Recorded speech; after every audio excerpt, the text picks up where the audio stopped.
La Biblia, el libro donde encontrarás respuestas a tus interrogantes, luz en medio de la oscuridad y esperanza para una vida mejor. Aquí comienza Biblia Fácil. Bienvenido, está comenzando Biblia Fácil y hemos llegado al final de esta temporada. Qué grato ha sido poder compartir lección a lección, programa a programa, durante todo este tiempo, aquello que Dios tiene como solución para nuestro mayor problema, la cura del pecado. Y estamos llegando al final de esta temporada, como siempre con gratitud a Dios y también agradecidos por permitirnos ingresar hasta casa, ingresar hasta el lugar donde tú estás y sobre todo a tu corazón con las promesas que Dios tiene para nuestra vida. Bienvenido, este es nuestro último encuentro en esta temporada y hoy, como siempre, analizaremos un tema súper importante para nuestra vida. ¿Cómo estás, Aileen? Pastor Joel, un gusto saludarle y saludar a nuestros amigos que nos han acompañado programa a programa en esta temporada aquí en Biblia Fácil, que sin duda ha sido de gran bendición. Y hoy vamos a cerrar con broche de oro, con un mensaje que sin duda va a tocar tu corazón.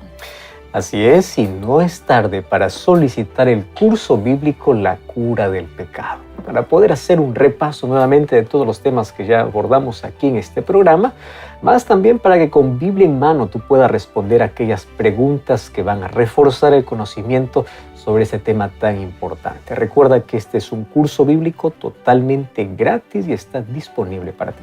Así es, Pastor Joel, amigos, yo tengo este material aquí en mis manos titulado La Cura del Pecado, como el Pastor Joel mencionaba. Este sí es el material que hemos desarrollado durante toda esta temporada aquí en Biblia Fácil y tú puedes solicitarlo en este momento, es totalmente gratis. Para nosotros será una alegría poder enviártelo, que lo recibas, que sigas profundizando cada uno de sus temas a la luz de la Biblia. Pastor Joel, ¿cómo nuestros amigos pueden solicitar este material, La Cura del Pecado? Es muy fácil, apenas puedes enviarnos ahora un mensaje a este número de WhatsApp, más 5512 9810 1460. Allí tú puedes enviar un mensaje diciendo que estás acompañando este programa de Biblia Fácil y solicitas el curso bíblico La Cura del Pecado.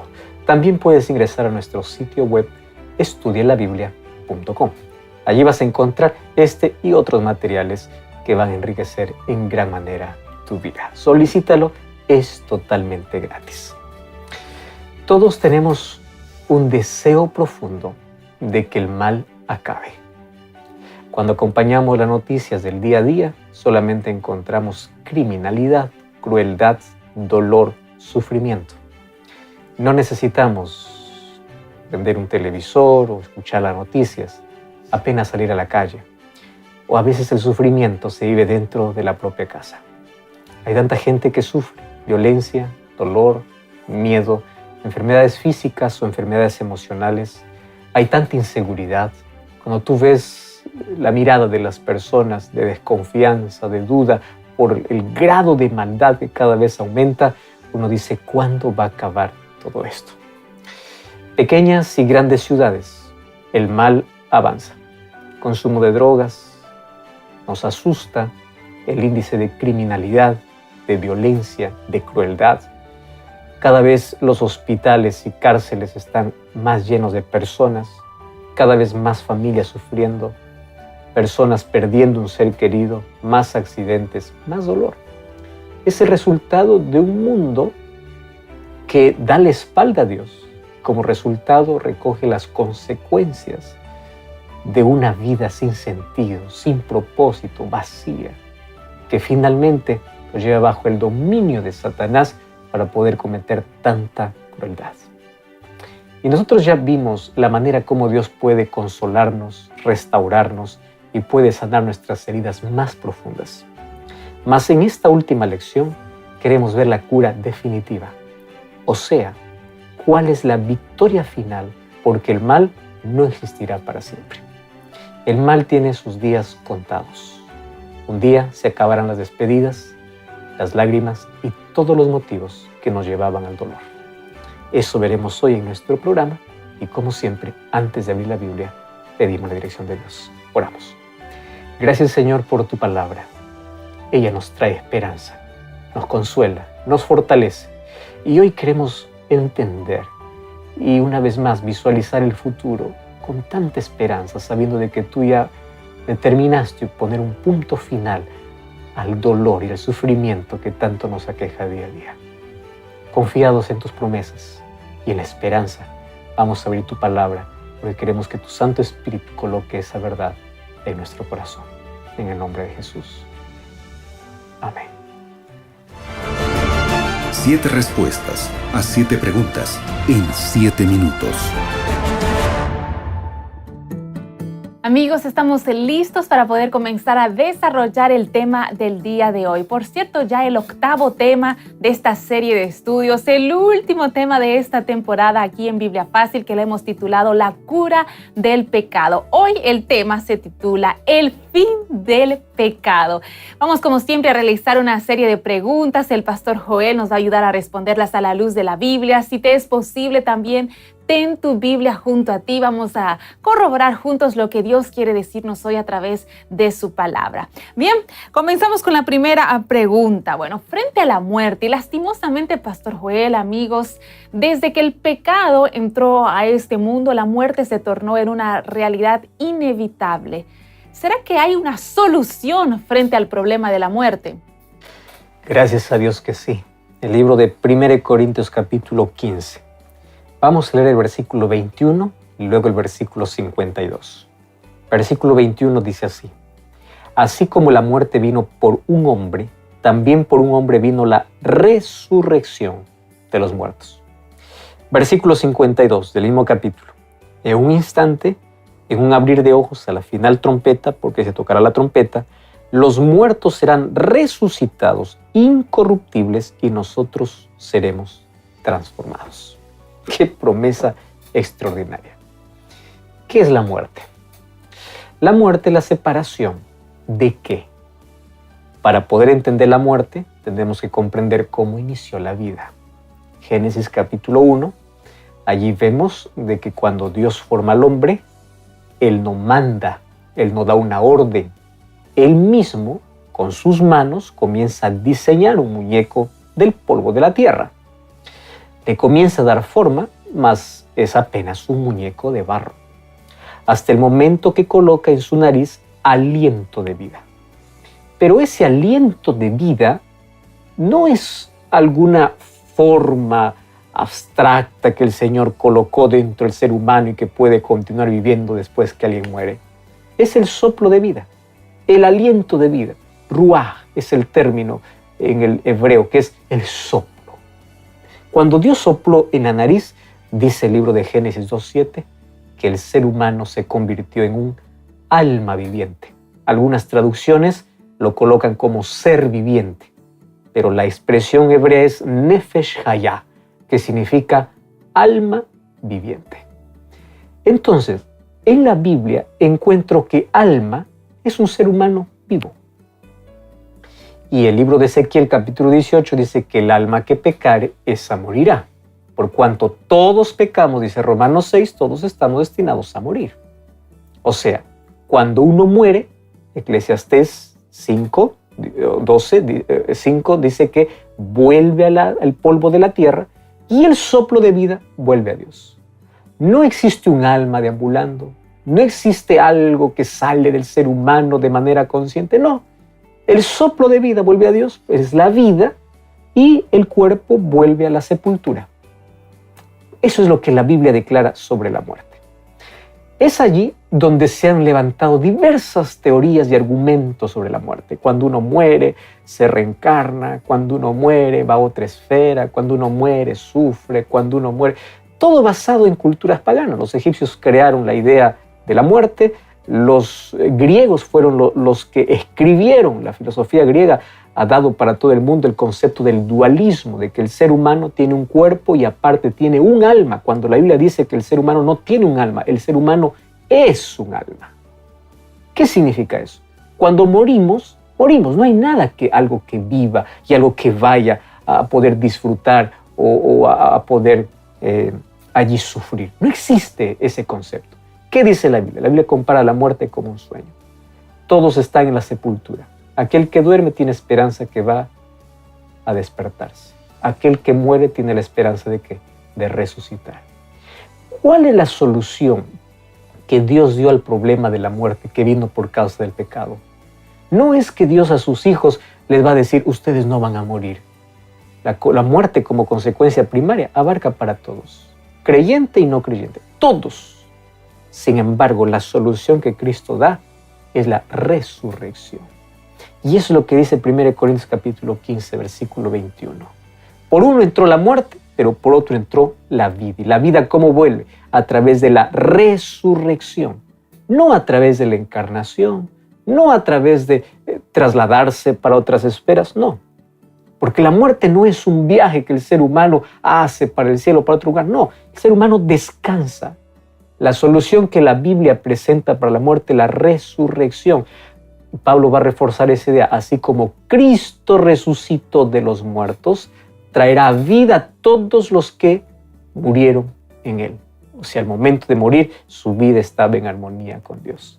Pero finalmente veremos que no solamente los justos resucitarán, también los impíos volverán a la vida a través de la resurrección, más para recibir una condenación, que es la recompensa que ellos tienen por causa de sus decisiones. Pastor, qué bendición pensar y saber que frente a la muerte sí existe una solución y tenemos esa esperanza de la resurrección cuando Jesús vuelva. Ahora, cuando hablamos sobre este asunto, vamos a aprovechar ya de ir profundizando un poquito más. La Biblia nos dice que habrá 2 resurrecciones. Entonces queremos saber un poco más, Pastor, porque yo sé que nuestros amigos que nos acompañan, tal vez en este momento estamos hablándole a alguien y con seguridad la mayoría de todos nosotros hemos perdido algún ser querido. La ausencia todavía duele, pero tenemos esa bendita esperanza de la resurrección. Ahora, ¿cómo que hay 2 resurrecciones y quiénes participarán, Pastor Joel, de esa primera resurrección? Vamos a la primera entonces. 1 Tesalonicenses capítulo 4, versículo 16. Dice así: el mismo Señor descenderá del cielo con voz de mando, con voz de arcángel y con trompeta de Dios, y los muertos en Cristo resucitarán primero. Cuando vamos al libro de Apocalipsis capítulo 20, versículo 6 dice así: bienaventurado y santo el que tiene parte en la primera resurrección, porque la segunda muerte no tiene poder sobre ellos. Qué interesante, habla de 2 muertes, primera muerte y segunda muerte. ¿Cuál es la primera muerte? Aquella al cual todos estamos hoy condenados. Cualquier momento puede morir, es la primera muerte. ¿Y cuál es la segunda muerte? La segunda muerte es la muerte de condenación, es la muerte eterna, la muerte sin esperanza. La primera muerte es una muerte con esperanza, va a depender de nuestras decisiones. Hoy puedo morir, pero tengo la esperanza de que un día voy a resucitar. Y aquí hace una distinción en resurrección, porque dice que habrá una primera resurrección y una segunda resurrección. Bienaventurado, dice Apocalipsis, aquellos que forman parte de la primera resurrección. ¿Por qué? Porque la primera resurrección es para vida. ¿Y cuándo se dará? Cuando Jesús regrese por segunda vez. Todas las personas que murieron en Cristo serán resucitados. Los sepulcros se abrirán. ¿Todos los sepulcros? No. Solamente los sepulcros de aquellos salvos, de aquellos que irán al cielo. Por eso Pablo afirma en 1 Tesalonicenses 4:16, los muertos en Cristo resucitarán primero, es decir, en la primera resurrección. ¿Cómo resucitarán ellos? Glorificados. Hay muchas personas que dicen, ¿cómo resucitar a alguien que fue incinerado? Alguien que fue cremado, alguien que ni siquiera se le encontró su cuerpo. ¿Cómo va a resucitar a alguien que fue allí tragado por tiburones? ¿Cómo resucitará a alguien que fue paralítico, que fue ciego? La respuesta es simple: transformado, glorificado, sin rastros, sin defectos, sin rastros de pecado y sin defecto alguno. Ellos serán transformados y ya resucitan siendo inmortales. No hay más deformidad por causa del pecado, y los que vivos esperan a Jesús sin haber experimentado esta primera muerte y esperan a Jesús serán transformados. ¡Qué promesa extraordinaria! Entonces, no importa en qué circunstancia uno muere, la resurrección a la vida es una resurrección ya de transformación y glorificación. Entonces, la muerte no tiene por qué asustarnos, a menos que rechacemos a la vida que es Cristo. La muerte tampoco tiene la última palabra. Jesús volverá para poder resucitar a aquellos que creyeron en Él en la primera resurrección. Y ellos serán resucitados para vivir para siempre. Esa promesa que Jesús nos hizo finalmente se cumplirá. Esforcémonos cada día para que si la primera muerte toca nuestra vida, podamos ser parte de la primera resurrección, que es cuando Jesús regrese. Pastor, ahora me quedé pensando que usted mencionaba, ¿no? Y aclaraba que esa primera resurrección será de las personas que murieron, fueron al descanso en Cristo Jesús. Y ahora, ¿y esas personas, pastor, que rechazaron a Jesús una y otra vez y hasta el final de sus días? ¿Quiénes entonces son ellos o quiénes son los que participarán de esa segunda resurrección? La Biblia responde en el libro de Apocalipsis capítulo 20, versículo 14 y versículo 15. La muerte y el sepulcro fueron lanzados al lago de fuego. Y aquí explica, esta es la segunda muerte. Recuerda, la primera muerte es a todos los que mueren antes de la venida de Jesús. Pero después que Jesús viene, ocurre una resurrección, ahora de los impíos, y una segunda muerte. Mira que dice el versículo 15. El que no fue hallado escrito su nombre en el libro de la vida fue lanzado al lago de fuego. ¡Wow! Parece asustador este mensaje, mas es la manera como Dios ha determinado colocar punto final a la historia de pecado. Entonces, lo que tenemos que entender es lo siguiente. Cuando Jesús regrese por segunda vez, Él no pisará la tierra. Nosotros nos encontraremos con Él en el aire. Eso Jesús nos promete en Juan capítulo 14 y luego reafirma. Cuando nosotros vayamos al cielo, hagamos ese viaje espacial que ningún ser humano ha hecho y nunca lo hará por sus propios medios, por más que haya la más alta tecnología, solamente lo harán aquellos redimidos. Al llegar al cielo, la Biblia explica en Apocalipsis capítulo 20 que el pueblo de Dios estará por 1000 años. ¿Y qué hará durante esos 1000 años? El libro de 1 Corintios capítulo 6, versículo 2 y versículo 3 dice que se ejecutará un juicio en el cielo, pero no para determinar quién se salva o quién se pierde, sino apenas para comprobar. Por eso esta etapa de juicio se llama juicio comprobatorio, para comprobar por qué se perdió aquel que se quedó. Porque las sorpresas en el cielo serán grandes. Yo imaginé que fulano de tal estaría aquí, pero no está. ¿Y cómo es que él, que yo nunca imaginé, él está aquí en el cielo? Es que nadie conocía las intenciones y motivaciones y todo lo oculto que había en el ser humano, y Dios sí conocía. Por eso Él determinó en su justicia quién se salva y quién se pierde, de acuerdo a las decisiones humanas. Entonces, ese periodo de 1000 años servirá para responder cualquier duda sobre la justicia de Dios. No quedará rastro alguno sobre que Dios es justo. Si una persona se perdió, fue por su rebeldía, por las oportunidades que Dios le dio y siempre rechazó su gracia. Entonces, en esos 1000 años se revelará las intenciones, las acciones, aquello que nadie conocía. Y finalmente, ¿qué cosa diremos? Dios es justo.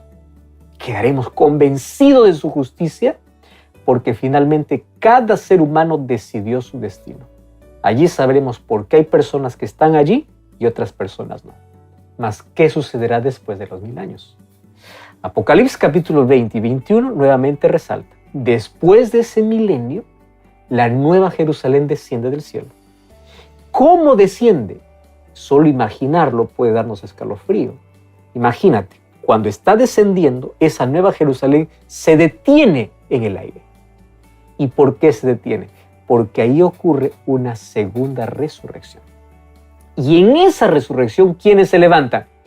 Los perdidos. ¿Qué cosa dice Apocalipsis, el texto que leímos? Aquellos que sus nombres no están en el libro de la vida, o sea, aquellos que no se salvaron, ahora resucitan. ¿Quién más aparece allí? Satanás. ¿Y cómo aparece Satanás? Para engañar. Claro, porque en ese periodo de 1000 años, Satanás no ha cambiado. Sus intenciones continúan siendo las mismas. Porque él rechazó hace miles de años su oportunidad. Y también aquellos que resucitan, esta vez, en la segunda resurrección, no resucitan transformados.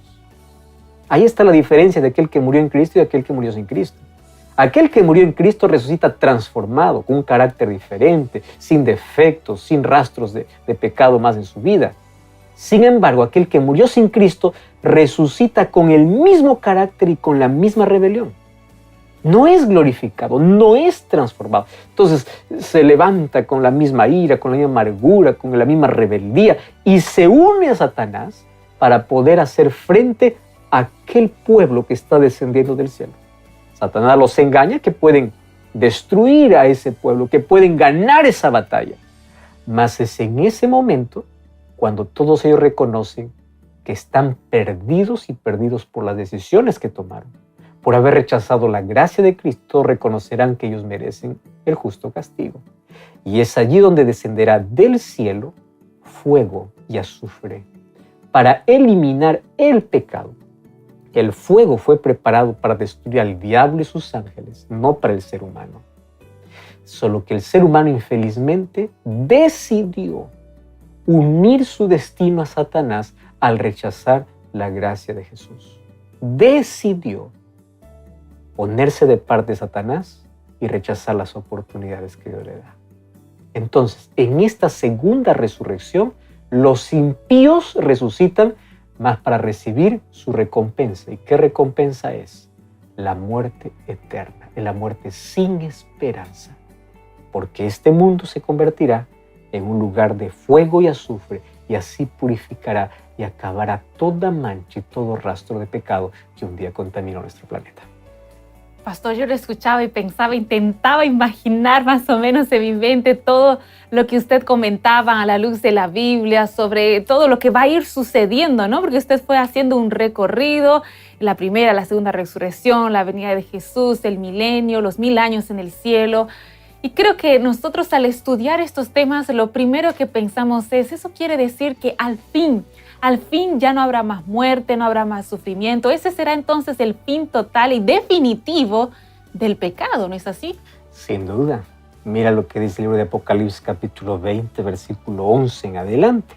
Vi un gran trono blanco y el que estaba sentado en él, de su presencia huyeron la tierra, el cielo y no fueron hallados más. Vi también a los muertos, grandes y pequeños, de pie ante el trono. Los libros fueron abiertos, otro libro fue abierto, el libro de la vida.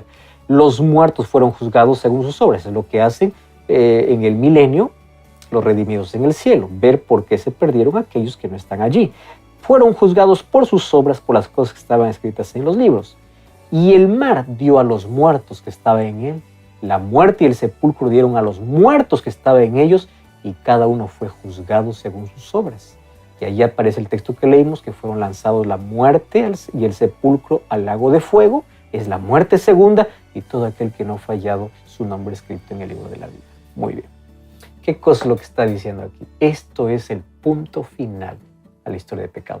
Cuando Cristo regresa, Él viene solamente para acabar con el dolor, en el sentido de que los redimidos van al cielo a disfrutar del milenio, mientras que los perdidos todos quedan muertos. No hay más dolor aquí, no hay más sufrimiento, pero el pecado todavía continúa porque Satanás continúa existiendo. Después del milenio, cuando ocurre esta resurrección, la Biblia declara que los que resucitan son como la arena del mar. Se reúnen Satanás con su ejército para esta batalla, y ahí aparece Cristo como en el gran trono blanco. ¿Más por qué en trono blanco? Para poder ejecutar la última fase de juicio, que es el juicio ejecutivo. Recordemos que el juicio se divide en tres fases. Primera fase de investigación, que es ahora. Hoy se decide quién se salva y quién se pierde, de acuerdo a sus decisiones. La fase comprobatoria, donde los redimidos en el cielo analizarán la justicia de Cristo y por qué se perdió el que se perdió. Y la fase ejecutiva, donde finalmente los impíos recibirán su justo castigo. Entonces, ¿qué cosa es lo que dice la Biblia?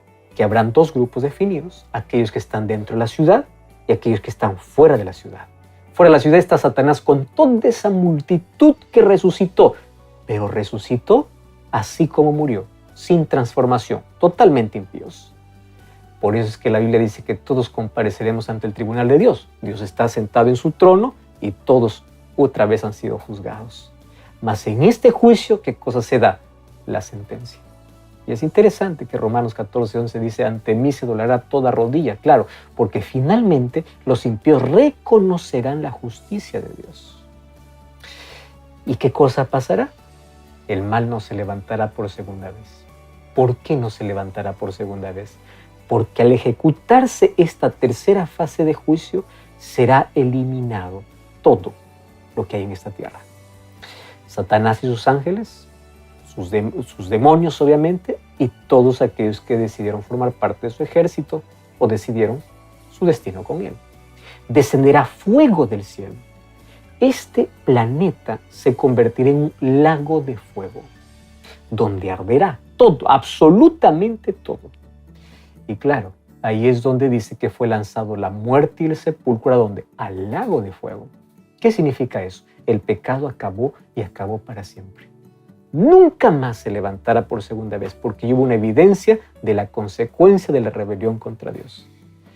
Todos seremos testigos finalmente de que el mal habrá terminado para siempre. Pastor, qué esperanzador es pensar de que el sufrimiento, el dolor, la muerte, el pecado va a tener un fin, sí, va a terminar. Nosotros, amigos, a lo largo de toda esta temporada en este programa, aquí en Biblia Fácil, hemos desarrollado sobre este asunto, sobre la verdadera cura del pecado. Y antes de finalizar el programa del día de hoy, lo hacemos de una forma llena de esperanza, porque, pastor, esto no termina allí. La Biblia va más allá. Nos habla de una tierra nueva. ¿Cómo será esa tierra nueva? ¿Qué nos dice la palabra de Dios? Una vez que este planeta sea purificado, nuevamente volverá a ser el lugar eterno de los justos. ¿Qué sucederá allí? El libro de Apocalipsis capítulo 21, versículo 4 dice: Dios enjugará toda lágrima. No habrá más muerte, ni llanto, ni clamor, ni dolor, porque todas las primeras cosas pasaron. El fuego habrá consumido el mal y todo vestigio del pecado. La tierra que estaba contaminada y corrompida habrá acabado. Porque como dice el libro de 2 de Pedro 3:13, Dios hará una nueva creación. Nuevos cielos y nueva tierra. Una nueva creación perfecta, así como fue al comienzo. Mas esta vez será eterna. Porque no habrá más lágrimas, ni dolor, ni llanto. La maldición que el pecado trajo será eliminado por completo. El mal no se volverá a levantar y los justos heredarán la tierra para siempre. Hay un texto extraordinario en Conflicto de los Siglos, página 657. Dice: el gran conflicto terminado y no hay más pecado ni pecadores. Todo el universo será purificado. La misma pulsación de armonía y de gozo late en toda la creación. De aquel que todo lo creó manan vida, luz, contentamiento por toda la extensión del espacio infinito. Desde el átomo más imperceptible hasta el mundo más vasto, todas las cosas, animadas e inanimadas, declaran en su belleza, sin mácula y júbilo perfecto: Dios es amor. El conflicto acabó. Esta guerra que vivimos, donde hay dolor y sufrimiento, tiene su final. Viviremos en la presencia de Dios para siempre. El hecho de poder estar allí no fueron por méritos humanos. Fue porque un día Cristo vino, murió en nuestro lugar, resucitó, venció la muerte y nos dio la mayor victoria. Por eso Apocalipsis 1:17 dice: yo tengo las llaves sobre el Hades, sobre la sepultura. Yo tengo autoridad porque yo lo vencí. Tú y yo somos invitados a formar parte de este reino, a disfrutar de la presencia de Dios. Mas hoy necesitamos colocar nuestra vida en armonía con su voluntad. Solo hay dos caminos y solo hay dos destinos. Y quiero decirte una cosa: la vida es muy corta, pero la vida es suficiente para hacer tres cosas: para amar, para servir y para decidir cómo pasaremos una eternidad. Una eternidad al lado de Jesús o, como consecuencia, la muerte eterna. Cada quien decide. Por eso la palabra de Dios dice: hoy he puesto ante ti la vida y la muerte. Elige la vida. Elige a Cristo. No cambie las promesas de Dios por vanas sutilezas o por vanas cosas que este mundo ofrece. Entrégate a Cristo. Ríndete a Cristo y espéralo todos los días, porque el mal pronto acabará. Tus lágrimas tienen sus días contados. ¿Estás dispuesto a entregarte a Jesús? Ora conmigo. Gracias, Señor, por tu palabra. entendemos la manera como tú restaurarás este planeta, mas queremos que hoy comience restaurando nuestra vida. Queremos vivir contigo y para siempre. Por eso aceptamos a Cristo como Salvador y colocamos nuestra vida para que pueda estar en armonía con tu voluntad. Enséñanos día a día a caminar a tu lado para que cuando regreses podamos estar dentro de ese grupo que está redimido y salvado para siempre. En el nombre de Jesús. Amén. Amigos, es con esta oración de entrega que llegamos al final no solo del programa del día de hoy, sino también de esta temporada aquí en Biblia Fácil, Pastor Joel. Ha sido un privilegio compartir contigo esta temporada y como siempre quiero invitarte a buscar una iglesia adventista del séptimo día. Anda para allá, estaremos con brazos abiertos para recibirte y continuar entendiendo el plan que Dios tiene para la vida. Que Dios te bendiga y te guarde. Si Dios lo permite, nos encontraremos en una próxima temporada. Dios te bendiga. Así concluimos Biblia Fácil. Continúa en sintonía de Radio Nuevo Tiempo, la voz de la esperanza.